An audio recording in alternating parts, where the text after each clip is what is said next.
This is just going to be a brief overview of the basics of the dual sequential switch. It comes in 3 different formats. This format has audio on the top and CV on the bottom. You could also get just CV and CV, or just audio and audio. What this allows us to do is switch among audio inputs, or switch among CV inputs, or it can be used in reverse, sending CVs into here and coming out of here. So sort of a 4-to-1 mixer, probably more understandable in the audio world. So you could have like 4 different radio stations, if you had 4 different radios, or a radio, a tape recorder, or some playback device. Those would all go in here, and they would then be mixed and come out of here. And it would be as you trigger this, there would be hard shifts. It's sort of like musique concrète on the fly. So let's go back. This is bidirectional interface, so one input can be distributed to 4 different outputs. When this receives a trigger, it scrolls through these.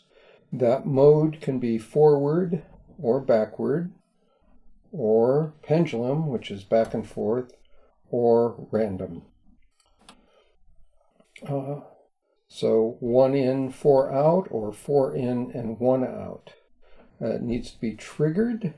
However, there is this ADDR, which would bypass that, and you could send like random fluctuating voltage into this, and it would randomly scroll among those 4 channels.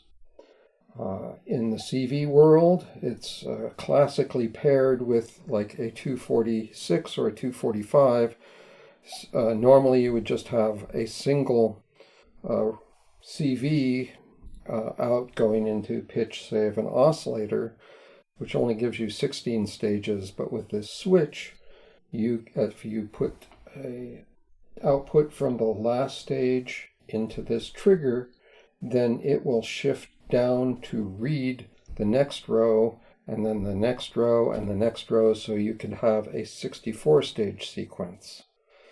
You could also rather select these by sending a pulse into the stages, and there's trigger outs. This is helpful. You could, if there's a trigger coming in here, you could just take the 4th trigger and use it to trigger the CVs here. So in a sense, it's sort of like a clock divider. And then you could take another one out here and clock a function generator, for instance.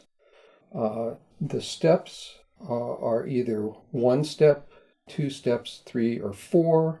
And you can send CV there. So if you send random fluctuating voltage, it will only just read the first, and then randomly select among that, or you could send a sequence to that and explore that. There's my phone. Let's turn that off. The reset button resets to the first channel. So another neat function, these both work the same. If I hold this for 5 seconds and that blinks, it changes its function to then manually step among these stages. So now it will step among those stages, and holding this back, we go back to reset. Of course, you can use a trigger to reset to 0. CV of the modes. I'm not going to go into the pendulum mode. That's a special thing all on its own, which has lots of other variations. That's basically it. So I will do some examples of what I was just talking about in another video. Thanks for watching.